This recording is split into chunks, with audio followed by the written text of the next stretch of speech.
Somehow, what started out as an innocent conversation about love, dating, and who's bringing their A game turned into John cross-examining my entire romantic history. Jury, please disregard his nonsense and meet me in the comments for deliberation. Welcome to another episode of I Take Your Point podcast. I am John Dunson, joined by my lovely co-host, Lynn. The last name is not important today. How you doing, man? I'm doing well. Thank you for asking. Good. Do you have on like dungarees or something? I have on overalls. Sometimes I like to celebrate my independence because my ex-husband hated these. And so I just like to wear them as an act of defiance and a celebration of my independence. So I've got them on. Petty is your middle Right? name. And what's going on with your hair today? You got some little ponytail action going on, Pippi Longstocking or whatever, chopsticks? Yes, I do have some chopsticks in my hair. Why do you have Go back to my childhood. That's what I'm doing today. Why do you have chopsticks in your hair? John, irrelevant. Move on. It's irrelevant that you have chopsticks in your hair. Why do you have chopstick in your hair? It's fashion. I can't keep explaining this to you. It's just exhausting. Speaking of exhausting, I just had an exhausting week. I love my children. I love them more than donuts. I love them more than anything. But sometimes I would love to be a 20th century mom. You remember, they didn't even know where we were. They're just like, get outside. I grew up in Southern California, Orange County, and my mom's like, go outside. And I'm like, woman, the Night Stalker's out there. And she's like, well, then get back before that night lights come on. I'm like, okay. Speaking of you growing up in Southern California, we talked a couple weeks ago about that experience and how that shaped you. What's on that coffee mug you're drinking? It's whole. I was in Destin, and I like to collect Starbucks mugs from different cities, but they didn't have one for there. So I got this donut hole established in 1978. And did you not think to buy me a mug? Okay, sir, you do not collect mugs. I collect the mugs. Why would I get one for you? Because that's the polite thing to do. Why would I get anything for you? That is the polite thing to do. So speaking of you growing up in Southern California, we've had a running conversation about Blackness and about dating and about how that has shaped, in a lot of ways, Southern California, that is, in terms of your upbringing, shaped your worldview with respect to how you view Black men. I know that we had... Oh, okay, pause. I think you're taking a lot of liberties. For one, I'm going to let you continue, but I also want the jury to hear thinking he's taking a lot of liberties. I'm not taking a lot of liberties. I'm just saying that you can be extremely hard on Black men. I'll give you an example. I'm hard on all men. What are you talking about? Well, I'm an equal opportunity life ruiner. I already told you this. Yeah, but specifically Black men. You made a comment. Obviously, Shannon Sharp had his incident that happened a couple weeks ago. And then he had the settlement that was announced this week. Not sharing what you sent privately, but I want you to share with the audience what it is that you said when it was announced that Shannon Sharp has written this nice check to this young lady who was an OnlyFans model. What did you say? Recall specifically what I said, but I probably said, what a dummy smurf. That is not what you said. Well, he is a dummy smurf. I don't know. No, you made a comment about Black men who date or get involved with, as you call it, basic Beckys. Oh, turd language today. You called them a basic Becky. She was basic, and she probably could go by Becky. So what is the issue that you have with that? I want you to be able to articulate what issue you have with Shannon Sharp and whomever he decides to get involved with. And again, that's his right. He can get involved with whomever he wants to, just like I can get involved with whomever I want to. I'm just saying sometimes from the outside looking in with my judge robes on, appears that there are less thoughtfulness when it comes to picking a partner, right? So he got himself into a situation with someone. Obviously, we are not involved in whatever situation he was in, thank God. But be a little bit more careful, right? So there are times where I think that Black men, whatever reasons they choose to be with white women, sometimes they just need to be a little bit more careful because they will get themselves in a situation and then they run back to the culture, help me. And I think with Mr. Sharp, we were like, dude, you've seen the signs, you've heard the stories. I will think about you, but my prayers are going to be placed elsewhere. Even my fake bless you. So, bye-bye. So you have a problem with black men who date white women? Negro. No, I don't. That's what it sounds like you're saying. I don't care what, you know what? No, objection. What are you objecting to? Either you do or you don't. Do you I have? don't. How You could do, I? Miss How Lynn. could I have a problem with black men that date white women when I was married to a white man for 20 years? Well, outside of the love, what was the experience that you had with black men? Wow. This conversation is something. No, I'm just saying, because it's clear that you have an issue with. It is not clear to anyone outside of your head and the voices that you have in there, Sybil. That is not clear to anyone. Here's the thing. I have readily admitted that I did not step outside of my area to seek out black love, right? What do you mean area? You know, the area that I was in, right? So I grew up in Orange County, California. There wasn't a lot of diversity there. We talk about the C game versus the A game. I will say that the black men that I've had experiences with, sometimes they reserve their A game, like I need to earn it. And I'm like, I'm not going to earn it because their counterpart always comes with their A game. They wouldn't even try and talk to me unless they had an A game. So and I'm saying that I just didn't feel the need to go seek A game from a black man when the white man was coming to me always with A game. And the experiences I had with some of your brothers were more like I said, oh, you need to earn my A game. I won't be competing for you, sir.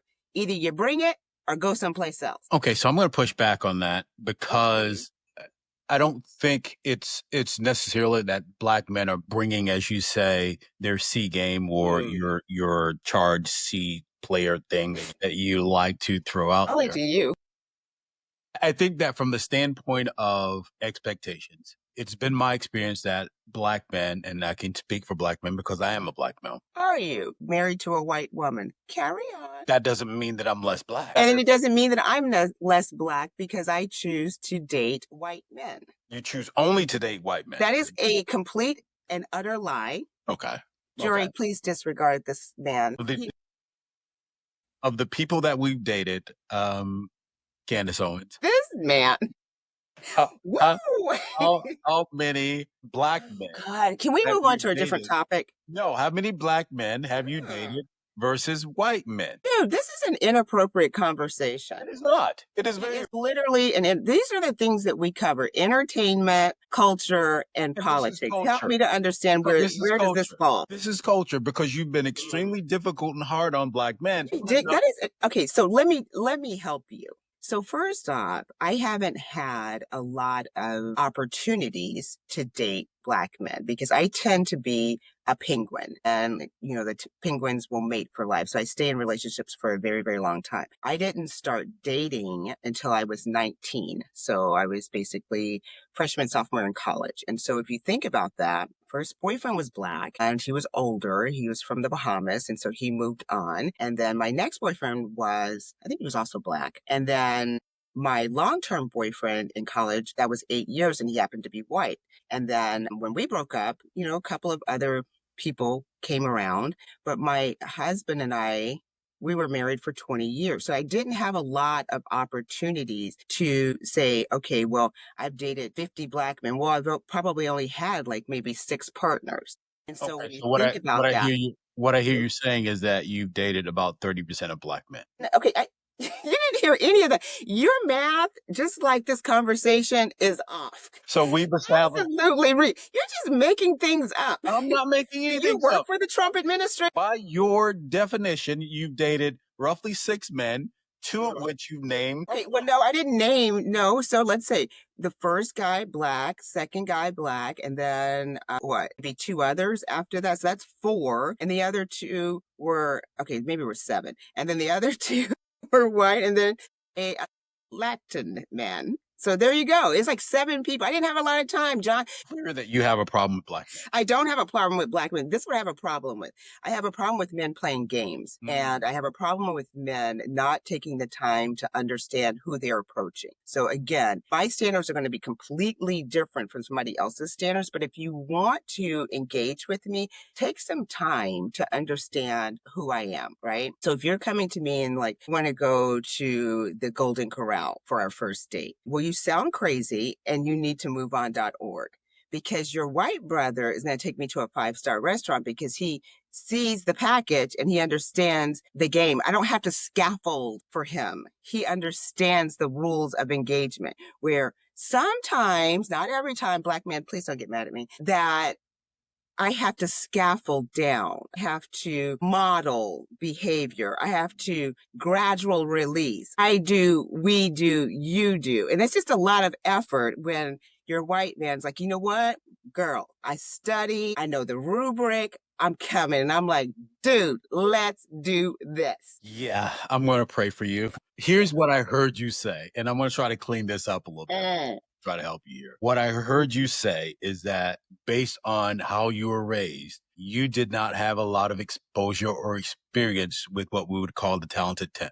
And part of that. Again, jury, please disregard the counselor's words because he is just making things up. Again, I think that he may work for the Trump administration because he seems to be real familiar with just making up words. Fake news. I'm just saying that if you had had a lot of exposure or experience with the talented 10, i.e. some people that had attended the Mecca or Howard University, then that would have possibly shaped your worldview with respect to the angst, consternation, and clearly vitriol that you have for Black men. Just stop. There is no, you know what? Let me tell you something. Let me just help you out here. I love Black men. I love Black couples. When I see a Black couple, I am just like, especially when they're dressed and they look good, I'm like, y'all look good. I would love for that to be a part of my life. I just haven't had the opportunity, the exposure to have that. So if I had, this is sad, but I'm going to be, if I had Chad over here and he's did that rubric and he's like, girl, let's do this. And I had Jerome over here. That's so stereotypical. We had Jerome over here and he's like, girl, I also did my homework and I'm coming grown and whole to you. I am going to give Jamal or Jerome or whatever his name is a chance over Chad because there is something about seeing Black couples together that I find it to be extremely beautiful. I think that not just watching them in that moment, but the history, everything it represents, it's beautiful to me. And yes, if that were available to me, I would choose that. I don't think that I need to modify my expectations to meet the games, these reindeer games, as it were, that sometimes your Black brothers like to play because I am not interested in your game, sir. I don't need you for any financial. I don't need you for anything. So either you come whole or grown or just go on with Shannon Sharp and his basic Becky nonsense. I did say it. Lord, we're going to be praying for her in hopes that she will not get drugged this week. Yeah, you're definitely going to have. So you set me up every single time, but you know that I love Black men. I've got 2 Black sons. I love them. I love my dad. I love my brother. I love Black. Look at the Obamas. Love them. Okay, so hold on. Let's go back to something you just said because I'm gonna call you out on this. You don't think that people that are biracial are Black? That's a good point, and so I don't. I think that is very narrow-minded and that it's dismissive of the other party. So, for example, my children, my boys are biracial. And if I were to say you're Black, then to me, that dismisses and disrespects your father's side of the family. Like you have an entire engaged side of your family. And for me to say you're Black, and what I'm hearing when I say that is that other part of your family is less important. That's not true. You are something that I can't define, and I'm not going to define. I'm going to give you information and say that the world may see you a certain way because there's a lot of biases and prejudice and narrow-mindedness, and so you need to comport yourself in a certain way because people need labels in order for them to operate. But that doesn't mean you have to live to a label because you are something different. And you do not deny your father's side because your mother is Black. That's ridiculous, in my opinion. Yeah, I'm going to push back on that. I know you are. As a Black man with biracial children, of course you are. You're like, oh, you're Black. And they're like, okay, what about my mama? Yeah, because here's how I look at that. When your kids or your sons step out into the world. Again, I never tell my children to be a label that someone has assigned to them. You They don't chart have a your choice own but course. be. They do have a choice. They have a choice. Okay, just like me being a Black woman. And so you have said things like Black women are loud, That Black women are whatever. I can understand that some people are narrow-minded, that they're biased, they're prejudiced, and they can't think outside of their little Howard box. But I am more than that. And so if you want to see me that way to make yourself feel comfortable, you see yourself that way, but I am not going to internalize that. And so for my children, yes, you're going to comport yourself when you're around the police. You're going to comport yourself in a different way because people can't seem to get outside of labels. That's their problem. Internally, you work to the beat of your own drum, right? You're going to be your own person. You're never to the vision, the limitation of someone else to make them feel comfortable. I have never raised my children that way. My mom didn't raise me that way. And it would be great if the world could stop worrying about other people and labels and let people be. But you know what, John? You know what you sound like? Hold on. You know what you sound like? You sound like the white folk that say, I don't see color. You know, I do see color, obviously, but I also see nuance. And so for you to say, I don't see color, then you don't see biracial children because they're not just you. They are comprised of your wife. They're comprised of my husband. They're not just you. They're more. You can't even imagine who they are because you have such a narrow-minded view of the world. If everybody thought like you and they never evolved, we would still be sitting in the back of the bus. Evolve, John.